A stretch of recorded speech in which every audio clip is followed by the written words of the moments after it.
इस कहानी की शुरुआत एक छोटे से गांव से होती है, जहां लोग दिन में बिल्कुल सामान्य रहते थे, लेकिन रात होते ही उस गांव के दरवाजे अपने आप बंद हो जाते थे। इस गांव का एक अजीब सा नियम था।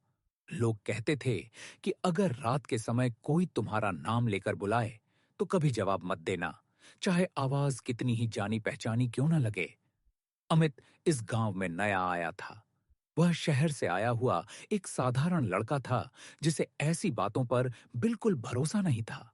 गांव में रहने के पहले ही दिन उसने लोगों से ये बात सुनी और हंस पड़ा।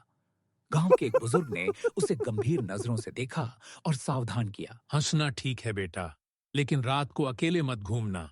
बुजुर्ग ने उसे गंभीर नजरों से देखा और सावधान किया। अमित ने उस चेतावनी को मजाक समझा। रात का समय था, करीब 10:30 बजे। अमित अपने कमरे में मोबाइल चला रहा था। बाहर इतना सन्नाटा था कि उसे अपनी सांसों की आवाज सुनाई दे रही थी। तभी बाहर से किसी ने उसका नाम पुकारा।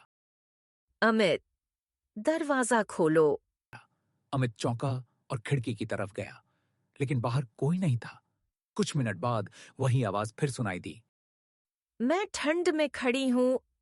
इस बार ज्यादा साफ और बहुत जानी पहचानी। अगली सुबह अमित ने यह बात गांव वालों को बताई। सबके चेहरे बदल गए। उस रात अमित ने तय किया कि वह जागेगा और देखेगा कि आखिर कौन नाम लेकर बुलाता है। रात के करीब 12 बजे आवाज फिर आई, इस बार दरवाजे के बिल्कुल बाहर से। अमित का शरीर ठंडा पड़ गया। दरवाजा बंद था, लेकिन उसे महसूस हुआ जैसे कोई बाहर खड़ा हो।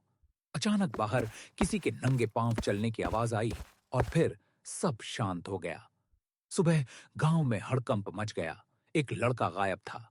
लोग कह रहे थे कि उसने रात को आवाज का जवाब दे दिया था। अमित डर गया और गांव छोड़ने का फैसला कर लिया। लेकिन उसी रात जब वह सामान बांध रहा था, आवाज फिर आई, इस बार बहुत पास से। अमित ने पीछे मुड़कर देखा। कमरे के कोने में एक परछाई खड़ी थी। उसी पल बाहर से एक जोरदार आवाज मेस आई, जिसने अमित को रोक दिया। कुछ ही पलों में सब शांत हो गया। सुबह अमित गांव छोड़ चुका था। आज भी वह जिंदा है, लेकिन उसे एक बात अच्छे से याद है। अगर कभी रात के समय कोई तुम्हारा नाम लेकर बुलाए, तो जवाब मत देना, क्योंकि कुछ आवाजें सिर्फ यह जानने के लिए बुलाती हैं कि तुम अब भी जिंदा हो या नहीं।